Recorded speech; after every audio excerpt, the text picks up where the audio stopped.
s'investir exclusivement ci li nga xam ne moo jëlee réew mi kanam bàyyi parce que Youssou Ndour ñi ko xam ñu bëri doon lañ wax c'est un capitaliste lu koy may xaalis rek lay lijjanti mais à un certain niveau pour man ak à son âge amatul lu ko yàlla may te may ko ba noppi te tam il n'est jamais trop tard de bien faire mën na jàppale Sénégal ak ay relation ak lu bëri ci li nga xam ne intérêt askanu Sénégal lay nekk. macha allah man war a nekk ci dimension boobu la war a nekk léegi. xam ne yàlla nag mooy may. mais ku nekk ak fi lay may bëggoo defee nekk maire maintenant sax mënul nekk maire maintenant teewul ñëpp xam nañ ne li ko yàlla dénk ko ay maire dénk ko sax ay président de la république. tey am na fu mu doon taxaw tey Youssou Ndour taxaw Diomaye taxaw kenn du gis Diomaye Youssou Ndour la ñuy gis. Obama ñëw na fi Youssou Ndour la xam. dëgg la boo nee Sénégal tey bu ñu la El Hadj Diouf peut-être Sadio Mané léegi Youssou Ndour lañ lay wax. loolu yàlla defal na ko. na ko utiliser pour l'intérêt des Sénégalais.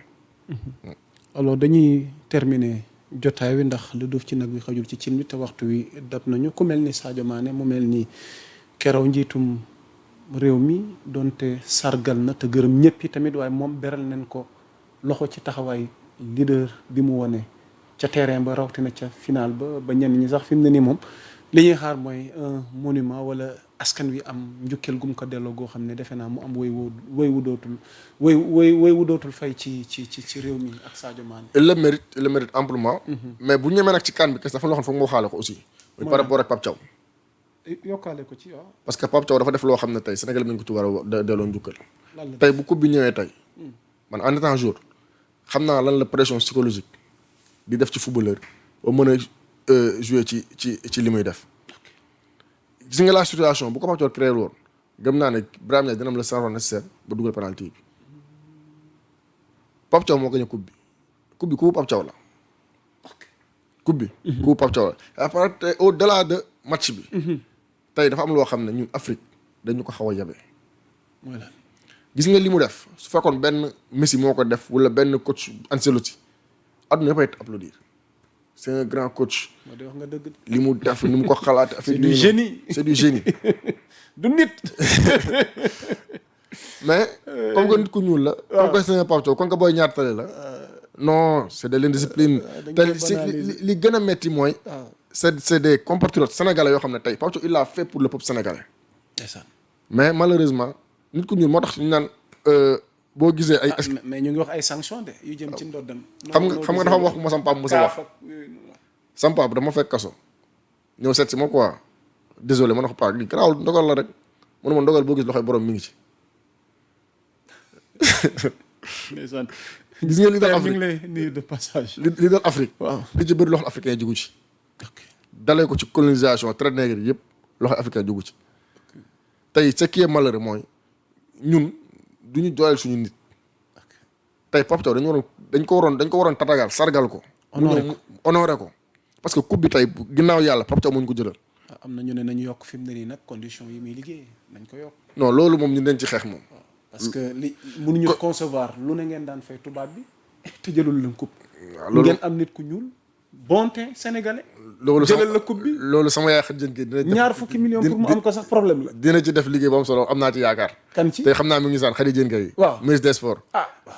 léegi demande nationale la maire. waaw gars yi nañ Pape Thiaw salaire nañ ko doublé. te il le mérite largement te dañuy dem coupe du monde ay nanam la fay nekkal. il doit être aux mêmes conditions ak ñi mu fa nekkal. waaw parce que tamit nu mu tudd cër dafa baax ci nit. tey munoo dem di jongante ak ñoo xam ne tey seen xeetu parfum xam dama koy ma doon def ay test mais bu demee test moom li ko gën a impression mooy parfum yu doon xeeñ sama ko non parfum yu doon xeeñ rek nga ne ma loolu nag ñu ñoo ci war a jóg parce que tamit naa ne ku gagné Coupe d'Afrique les moyens sont là te war na refléter si ñoom te ñi ci war njëkk refléter bien vrai que sport local bi tamit ñi ngi xaar bu baax moom sax defe naa formation te lu ñu waxtaan ci football yëpp dama wax sport local bi sport de masse bi am na solo waaye dégg naa mere nga arbitre bi trop.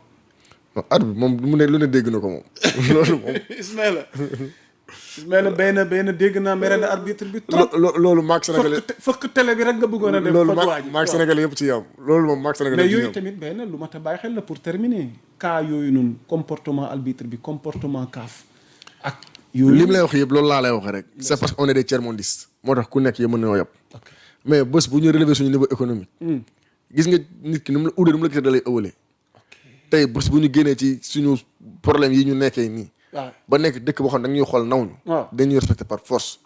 respect kenn du la yërëm respecté la. nit ki da lay ragal respecté la wala nga amal ko njëriñ mu respecté la. Maroc li mu am nii tey c'est parce que dafa amal njëriñ CAF amal njëriñ FIFA. parce que kuy sauver ay compétition à quelques mois parce que y a des infrastructures yi nga xam ne mën na abrir compétition saa su ko soxla. coupe du monde kay bu 2030 fa lañ ko nar a. mi ngi noonu moom te moom la ak des pays européens lañ koy organiser ndool. parce que seen niveau économique moo leen ko permettre. c'est important. kon ñun nañu œuvrer ci loolu. ñun nañu œuvrer loolu fexe réew suñu niveau économique. ba yeneen état yi ak yeneen organisation internationale mën nañu respecté muy ay FIFA ak ay CAF. loolu la rek liggéey rek. gagner la bataille économique ak la souveraineté. bu ñu liggéeyee mën suñu bopp ala kulli àdduna bi dañuy respecté. macha allah alors tàggoo bu dul tàggatoo ndax dégg naa de da nga bëgg doon maire. tàggoo bu dul tàggatoo. incha allah incha allah nga ci teg. ah mais bien sûr. ma defee ne pare ko. bon pour man suite logique la fi ñu jógee li nga xam ne jot nañ ko endurer ci bien vrai que at yi tollul nenn ni mais jot nañ am ngi beaucoup d'expérience. ak tamit boo nekkee ci mbir day doon looy soxal. te ñun ku ñu xam-xam ne on est ay nitu défi lañ suñu engagé dara rek li ma sama doon xasee tout le temps rek bu doon dëmm koo matu koo jàpp du rëcc te engagé wu nañ ci mission publique ci liggéeyal suñu askan ci xeex pour ngir suñu askan ba ay mbir dab ñu si ay situation dab ñu si mu metti woon trop mais on a toujours répondu présent musuñu faillir ba tey jii nii am nañ position boo xam ne jàpp naan ak ci parti bu ñu nekk am nañ tous les chances yoo xam ne Pastef bés bu ñu investir dinañ gagner la commune de Mermoz Sacré-Cœur au-delà de gagner comme li wax tout à l'heure wartuñ nekk les combats politiques kese wartul nekk ndam ci ñun. parce que tey li ñu Sénégalais naawee lu bëri. ak suñu quintessence combat c'est pas de gagner des combats politiques kese mais de fexe gagner relever le niveau économique et le niveau de vie de nos concitoyens. te yàlla def na ñu dëkk ci commune boo xam ne du ma ne ñeenañ beneen commune mais on a presque tout tey bu ñuy xool les 9 compétences transférées yi nga xam ne tey.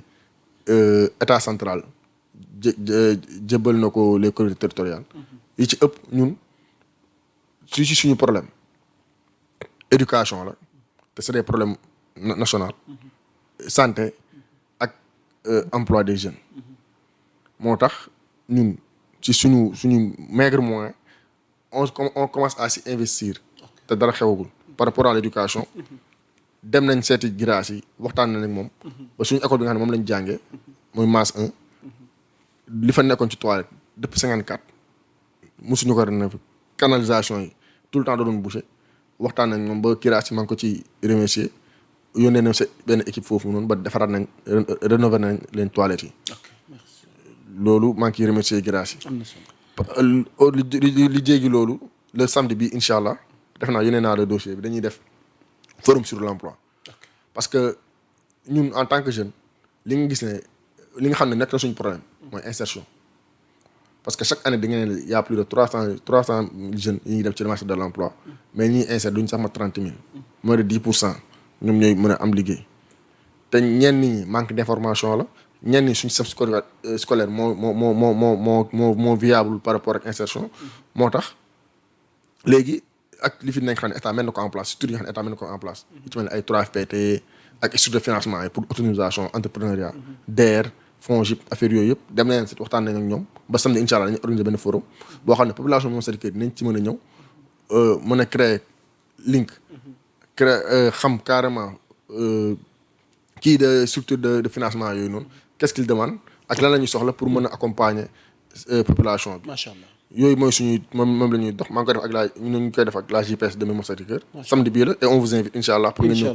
couvrir journée bi école normale lay amee incha allah di ci remercier tamit le frère de parti secrétaire d'État Ibrahima Thiam parce que moo ci suñu parrain mu ngi ci jàppale bu baax a baax yooyu mooy doon activité yoo xam ne ñun ci la ñuy dox te loolu suñu population moo ko soxla am nañ tamit incha allah le 7 février journée de consultation gratuite parce que malheureusement situation précaire bu ñuy dund mais santé ba léegi luxe la fi c'est pas donné à tout le monde et ñun bu ñu amee ay relations yoo xam ne ça nous permet chaque at bu jot ñu mën a déplacer des matériels médicaux dans notre commune pour population mën ci bénéficier wu dañ koy def defal nañ ko daaw mu nekk une réussite ren incha allah le février bëgg nañ ko defaat pour defal ko commune Mermoz Sacré-Cœur. macha allah macha allah loolu la ñu am comme suñu gis-gis ci politique loolu la. ok fexe li nga xam ne yàlla jox ñu ko ci cër. ñu mën ko bénéficier loo askanu Sénégal. macha allah tàmbalee ko suñu gox.